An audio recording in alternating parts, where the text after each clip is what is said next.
En el vídeo anterior estuvimos viendo cuáles eran las herramientas que utilizaba Richard Wyckoff en sus análisis y hablamos de los gráficos de punto y figura. Básicamente, Wyckoff utilizaba los gráficos de punto y figura para calcular las proyecciones del precio. Es decir, una vez que se está produciendo una determinada pauta, por ejemplo, un proceso de acumulación, ¿cuál sería el siguiente movimiento que podría tener lugar una vez que dicha pauta ha terminado? Esa es una pregunta legítima, pero como ya veremos, tiene cierta trampa. El caso es que, claro, si nosotros somos capaces de averiguar o determinar hasta dónde va a llegar el siguiente movimiento, tenemos muchas cartas a nuestro favor, porque podemos saber hasta cuánto tenemos que aguantar una posición, o en caso de no haber entrado, cuánto tenemos que esperar para intentar aprovechar una operación en sentido contrario, etcétera, ¿no? Por lo tanto, ese es un objetivo, es una pregunta a la que mucha gente ha intentado dar respuesta. Muy sencilla. Yo veo un movimiento del precio y hasta dónde puede llegar el siguiente desarrollo, el siguiente movimiento. Si tenemos esa pregunta o esa respuesta a esa pregunta, tendríamos casi el santo grial. Wyckoff en ese sentido utilizaba los gráficos de punto y figura. Observaba una pauta de causa, ya sea de acumulación o distribución, hacía sus cálculos con los gráficos de punto y figura, que insisto, no los vamos a ver en este taller porque bueno, son un poquito más complejos y no creo que sea necesario para operar de manera efectiva, aunque los analizamos en nuestro curso de experto y de especialización en el volumen, pero él utilizaba esos gráficos de punto y figura, hacía esos cálculos y decía, bueno, si esta pauta que yo estoy observando es de acumulación, en el momento en el que rompa, el recorrido puede ser de X, puede ser de tal distancia. Pero claro, yo aquí le veo un problema y era, bueno, en palabras del propio Wyckoff. Wyckoff en sus propios escritos dice respecto a los gráficos de punto y figura que no había ninguna certeza sobre la validez de dicho cálculo, que simplemente le ayudaba a calcular, grosso modo, la distancia de recorrido del precio. Hombre, cuando alguien me plantea que utiliza algo pero no sabe muy bien por qué lo utiliza o si es válido o no válido, a mí me genera un poco de duda. Me genera un poco de, en fin, de inconsistencia en las bondades de esta manera de calcular las proyecciones. Y es que aquí con las proyecciones, como pongo a continuación, hay un problema y es que saber o intentar prever hasta dónde va a llegar el siguiente movimiento es algo que yo creo que es bastante inconsistente, es bastante difícil de predecir, yo creo que es imposible. Nadie sabe hasta dónde va a llegar el siguiente movimiento. Es el futuro. Estamos hablando de determinar qué va a pasar en el futuro. Vamos a ver, llevándolo a algo más práctico. Si yo he visto que aquí ha habido un proceso lateral de posible acumulación y planteo como hipótesis que el precio termine rompiéndolo, proyectar sería decir, bueno, yo calculo en base a lo que ya ha sucedido que el precio puede llegar hasta aquí, por ejemplo, en base a una idea. Bueno, ¿y por qué? O sea, si es el futuro, eso no ha sucedido todavía. ¿Quién nos garantiza que en el transcurso del recorrido no vaya a haber algo, una fuerza intermedia, nuevas órdenes de venta, nuevos profesionales que entran al mercado que puedan truncar esa proyección? Por lo tanto, desde mi punto de vista, proyectar es una pequeña trampa siempre y cuando no se haga de una manera totalmente supletoria, totalmente meditada y sobre todo supeditada a la información real que estamos viendo en el gráfico y que estamos viendo ya en el precio y en el volumen. ¿Qué quiero decir con esto? Que si yo cuando tengo un proceso aquí de posible acumulación y planteo como hipótesis que puede romper, bien, yo puedo hacer una proyección, es decir, bueno, el precio va a llegar hasta aquí arriba, utilizando gráficos de punto y figura o utilizando método simplificado de Elliott o método simplificado de análisis técnico tradicional, como vamos a ver ahora mismo, o por la técnica que queramos. Eso está estupendo, que ya digo, yo lo pongo un poco en cuestión porque estamos simplemente utilizando planteamientos sin ningún tipo de base, lógica debajo, pero bueno, vamos a darlo por válido. Pero es que para mí tiene muchísima más consistencia si yo en este recorrido anteriormente veo que en este nivel de precio, por ejemplo, antes hubo un proceso de distribución que me demostró que había mucha oferta presionando. Si hace relativamente poco, hace un día o hace unas sesiones o hace unos minutos, en esos niveles de precio hubo mucha oferta que tumbó el mercado para abajo y el precio aquí de nuevo se reestructuró, acumuló y vuelve a subir para arriba, me causa mucha más seguridad ver que aquí hay algo real, una información real de oferta que entró, que pueda en un momento dado detener el avance del precio, que una proyección matemática que se basa bien en unos gráficos de punto y figura cuyo el propio Wyckoff decía que no tenía mucha certeza de que por qué funcionaba, u otros métodos que no sabemos muy bien en qué están basados. Obviamente que hubiese antes un proceso de distribución aquí no garantiza nada, porque si hubo oferta aquí no quiere decir que luego más tarde la oferta vuelva a aparecer en el mismo lado, pero siempre puede haber incentivo. Si aquí hubo mucha gente intentando vender, puede ser que alguna gente todavía esté dentro de mercado. A poco que el precio le vuelva otra vez a los precios de entrada, puede ser que intenten sujetar esa zona vendiendo para seguir dentro de su punto de vista distribuyendo a esos precios.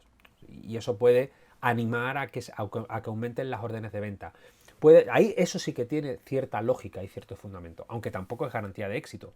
Por eso, siempre que proyectamos el recorrido del precio, tenemos que ser muy conscientes de que es algo cogido con pinzas, que tenemos que observar qué sucede cuando el precio llega a esa zona. Si llegada a esa zona de proyección, ya sea por punto y figura, ya sea por método simplificado de Elliott, o ya sea porque hemos visto que anteriormente en esa zona el mercado tuvo información real en términos de oferta y demanda, siempre tenemos que esperar a ver qué sucede.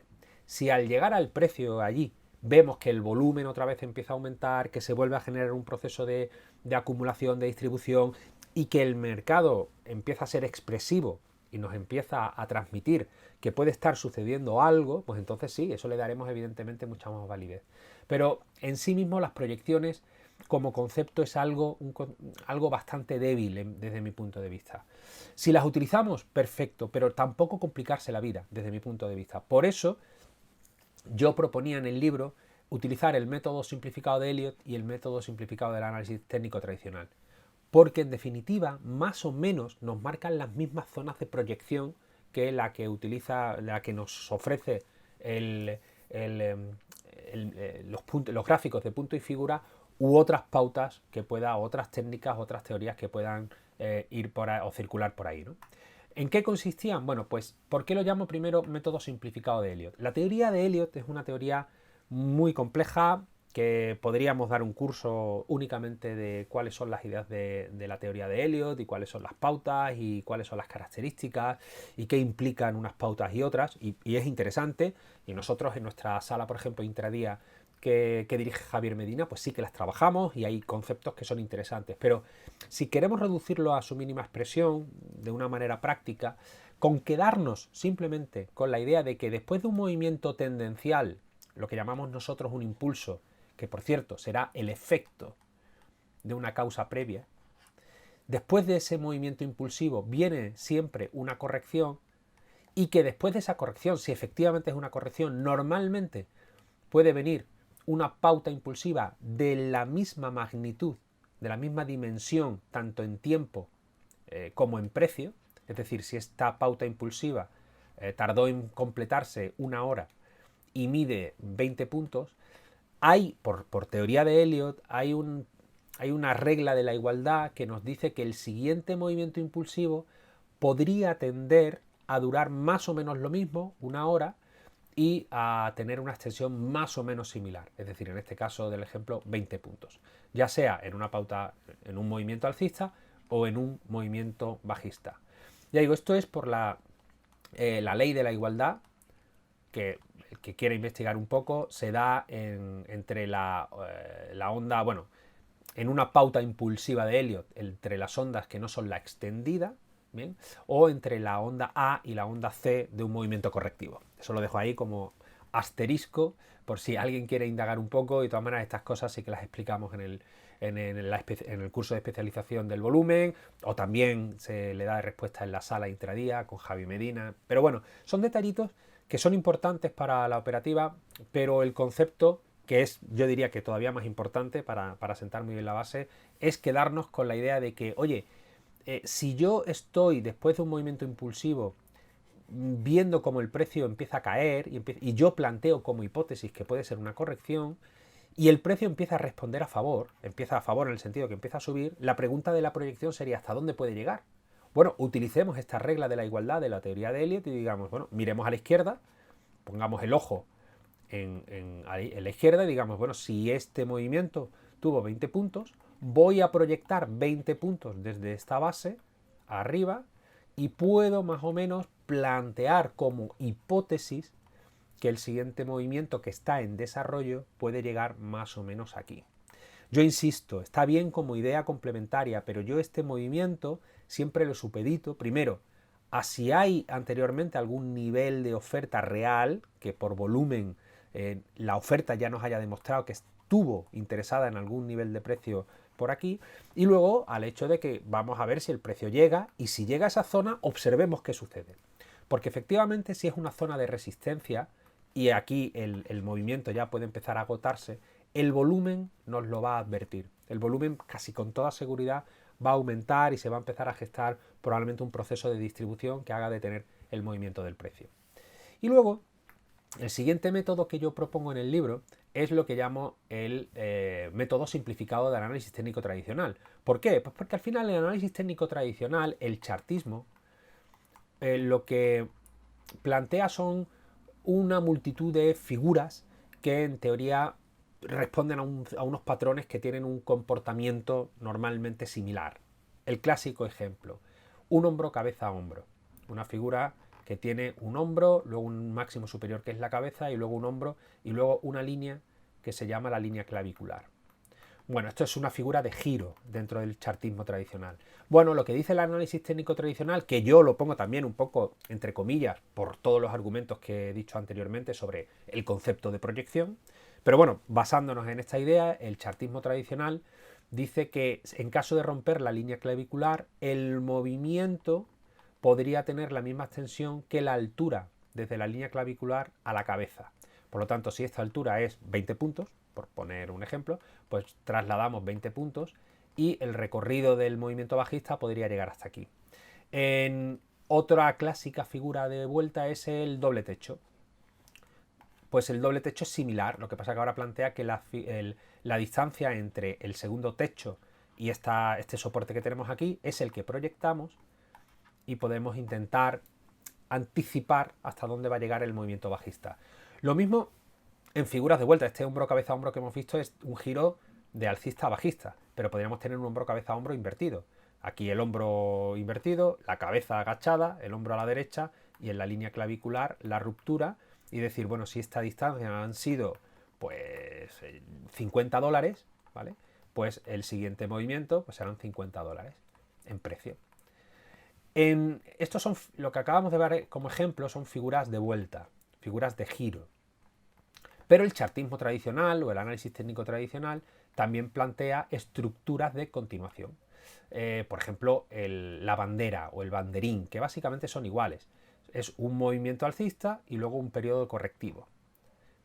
¿Vale? Un periodo correctivo que puede ser más recto o hay veces que es un poquito más en caída, profundizando un poquito más, pero luego viene el siguiente movimiento. Y el movimiento en proyección lo que plantea es que será también la distancia de este rango que hemos tenido aquí. Lo proyectamos y lo vamos a tener aquí. ¿Qué quiero decir con esto? Que yo al final, cuando digo, bueno, si uno quiere empezar a trabajar con proyecciones para si se cumple la hipótesis que está viendo, hasta dónde puede llegar el mercado, que es una pregunta legítima y está bien, aunque ya digo, yo le pongo muchas pinzas y prefiero fijarme en lo que ha sucedido ya en el mercado. El método simplificado de Elliott lo que dice es simplemente fíjate en este rango, proyéctalo y ya tienes un objetivo. Aquí Wyckoff no, perdón, este sería AT simplificado. ¿Que quieres utilizar la idea de Elliott? Pues cógete todo el impulso previo y lo proyectas sobre el final de la corrección hasta ver a dónde llega. ¿Vale? Pues sencillamente por eso, insisto, siempre que estamos operando en el mercado y estamos viendo impulsos y correcciones, inevitablemente estamos diciendo, bueno, en caso de que sea una corrección, porque siempre es una hipótesis, ¿hasta dónde puede llegar el siguiente movimiento? Y ahí siempre trazamos una estrategia de proyección. Hay algunos que utilizarán la teoría de Elliott y dirán, bueno, pues el anterior movimiento alcista tuvo 30 puntos. Bueno, pues por lo tanto no sería nada raro que el precio llegase hasta aquí, ¿no? Que es la proyección de todo este movimiento, del 100% de todo este desarrollo al final. Otros que dirán, oye, pues para mí esto es una figura de bandera. Bueno, y la figura de bandera, que es el análisis técnico, pues me dice que la proyección será esta distancia tal. Habrá veces que haya diferencia. Otros que utilizarán simplemente ideas, por ejemplo, de Fibonacci. O otras diferentes que igual yo no conozco. Otros los gráficos de punto y figura, que también utilizaba Richard Wyckoff.